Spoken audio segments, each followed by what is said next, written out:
వాళ్ళు ఏం చేసినా సరే వాళ్ళు తెలిసింది ఒకటే, బూతులు తిట్టడం, ఇందాక నారాయణ గారు చెప్పినట్టు కేసులు పెట్టడం, ప్రజలకి మనశ్శాంతి లేకుండా చేయడం. మళ్ళీ అదే పాత పద్ధతి మొదలుపెట్టారు. మళ్ళీ పిఠాపురంలో గతం ఎన్నడూ లేని విధంగా మళ్ళీ మీరు స్టార్ట్ చేశారు. ఈ సందర్భంలో ఉన్నత పోలీస్ అధికారుల గారికి, జిల్లా మ్యాజిస్ట్రేట్ గారికి కూడా చెప్తున్నాను, లా అండ్ ఆర్డర్ని కనుక ఎవరైనా సరే పిచ్చిగా కనుక మీరు అభద్రతా భావానికి కానీ ప్రజల్ని చేస్తే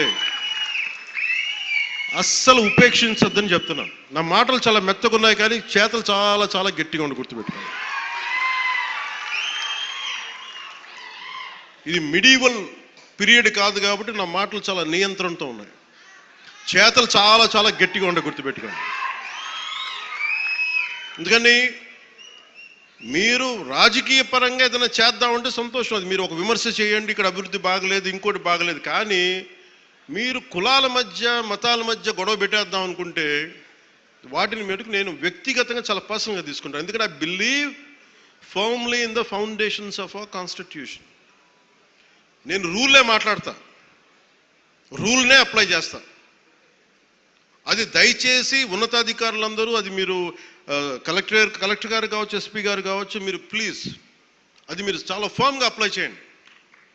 అది నేను స్వయాన ముఖ్యమంత్రి గారే మేము తప్పు చేసినా మాకు కూడా అప్లై చేయండి అని మేము శాసనసభలో చెప్పి we are bounded by that word. అందుకని ఎవ్వరు కూడా వ్యవస్థకు అతీతులు కాదు, నాతో సహా.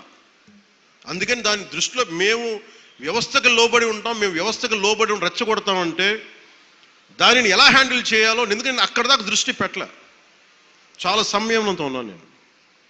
మీరు పిఠాపురంకు వచ్చి గొడవలు పెడతా ఉంటే నేను ఇక్కడ కూర్చొని మొత్తం ఏరేస్తాను, అందరిని గుర్తుపెట్టుకోండి.